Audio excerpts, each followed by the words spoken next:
আসসালামু আলাইকুম এভরিওয়ান। আশা করছি সবাই অনেক ভালো আছেন। লাইক আমিও ইনশাআল্লাহ ভালো পেজ। আছি। চলুন শুরু করি রমজান ডায়েরি দিন ১৯। রমজানের দিনগুলো যেন একটা আশীর্বাদ আমাদের জন্য। সারাদিন রোজা রেখে ইফতারের টেবিলে বসার সেই মুহূর্ত, পরিবারকে একসাথে দেখে মনটা এক অদ্ভুত শান্তিতে ভরে যায়। আজকের দিনটাও তার ব্যতিক্রম ছিল না। সকালে যখন দেখি বাবা মানে আমার শ্বশুর আব্বু মুরগির গোশত নিয়ে এসেছে, তখনই ঠিক করে ফেললাম আজকে একটা নতুন কিছু বানাবো। ঠিক করলাম আজকে চিকেন দম বিরিয়ানি বানাবো। তখন আমার মামুনি ক্ষেপে গিয়ে বলল, "তুমি তো সবসময় রান্নায় নতুন, নতুন নিয়ম নিয়ে আসো। আগে ভালো করে চিকেন কষিয়ে নিই, তারপর চাল দিবে। নাহলে কিন্তু ভালো হবে না বলে দিলাম। কেউ খাবে না কিন্তু।" আমি তখন হাসলাম আর বললাম, "মামুনি একটু ধৈর্য ধরো, বিশ্বাস রাখো। আজকে তোমাকে চমকে দিব।" ১ম এ ১ কেজি মুরগির গোশত ভালোভাবে ধুয়ে নিলাম, পরিষ্কার করে নিলাম। তারপর তার মধ্যে ২ টা পাতলা লেবু স্লাইস দিয়ে ৩০ মিনিটের জন্য রেখে দিলাম। এতে করে গোশতটা একটু সফট হবে আর মৃদু টক স্বাদ যোগ হবে, যা বিরিয়ানির সাথে আরো গভীর করে তুলবে। এরপর বানিয়ে নিলাম পেঁয়াজের বেরেস্তা। বেরেস্তা ভাজার সময় সেই সুবাসটা যেন পুরো বাসায় ছড়িয়ে পড়ল। রোজার দিনে এই গন্ধটা এক অন্যরকম প্রশান্তি দেয়। বেরেস্তা ৭০% তুলে রাখলাম চিকেনে দেওয়ার জন্য। এরপর হাত দিয়ে ভালোভাবে মেরিনেশন শুরু করলাম। ১ম এ দিয়ে দিলাম বেরেস্তাটা। তারপর দিয়ে দিলাম একে, একে আদা রসুন বাটা, হলুদ গুঁড়ো, মরিচ গুঁড়ো, জিরা গুঁড়ো, ধনে গুঁড়ো, দারুচিনি, লবঙ্গ, জয়ফল, জয়ত্রী গুঁড়ো, লবণ, টক দই। সেই বেরেস্তা ভাজার তেল, সব উপকরণ একসঙ্গে ভালো করে মিশিয়ে রাখলাম যেন গোস্তের প্রতিটা টুকরোই মসলার স্বাদ মিশে যায়। আর সবশেষে দিয়ে দিলাম কিছুটা আমার পছন্দের ধনেপাতা।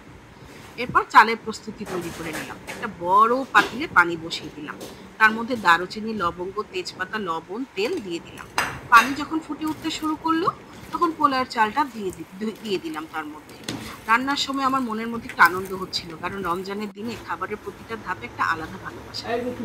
যখন দেখলাম চালটা ৮০% এর মতো সিদ্ধ হয়ে গিয়েছে, তখন পানি ঝরিয়ে নিলাম। এরপর মেরিনেট করা চিকেনের উপর বিছিয়ে দিলাম সুন্দর করে। তারপর তার উপর দিয়ে দিলাম বাকি বেরেস্তা। একটু ফুড কালার দিলাম আজকে, যদিও আমি ফুড কালার খুব কম ইউজ করে থাকি। আর দিয়ে দিলাম একটু কেওড়া জল। ফয়েল পেপার দিয়ে ভালোভাবে মুড়িয়ে রান্না শুরু করলাম। রান্নার গন্ধে পুরো বাসা ভরে গেল। মামুনি এসে জিজ্ঞেস করছে, "হয়েছে তোমার? বাকি রান্না শুরু করব তো আমি। আরো তো রান্নাবাড়ি করতে হবে, তাই না?" আমি বললাম, "একটু ধৈর্য ধরো, ধৈর্য ধরো।" যখন ৫০% এর মতো রান্না হয়ে গেল, আগে থেকে ভেজে রাখা কয়েকটা ৫ টা ডিম সিদ্ধ আর ৮ টুকরো আলু, লাল মরিচ দিয়ে একটু ভেজে রেখেছিলাম আর একটু লবণ দিয়ে। এই দুটো দিয়ে আবার ফয়েল পেপার মুড়িয়ে ৩০ মিনিটের জন্য দমে দিয়ে রাখলাম। একদম ধিমি আছে। শেষ মুহূর্তে উপরে দিয়ে দিলাম ঘি আর আমার প্রিয় ধনেপাতা আবার দিয়ে দিলাম। ইফতারের ঠিক ১০ মিনিট আগে যখন বিরিয়ানির ঢাকনাটা খুললাম, এক ধোঁয়ার মসলার ঘ্রাণে পুরো কিচেন যেন মুগ্ধ হয়ে গেল।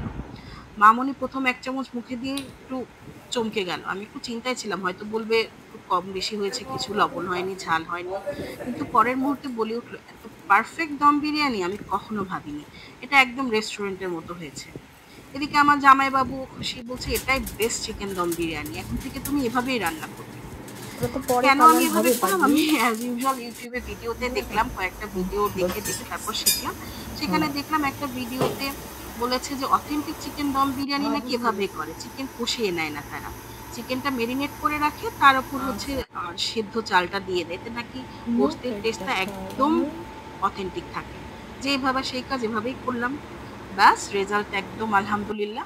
রমজানের এই দিনগুলোতে শুধু ইফতার নয়, পুরো পরিবারের সাথে বসে একসাথে খাবার ভাগ করে নেয়ার মাঝে আসল সৌন্দর্য লুকিয়ে আছে।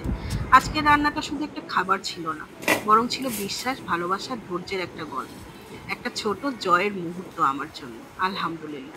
আপনাদের যদি আমার ভিডিওটা ভালো লেগে থাকে, অবশ্যই লাইক, কমেন্ট, শেয়ার করে আমার পাশে থাকবেন প্লিজ।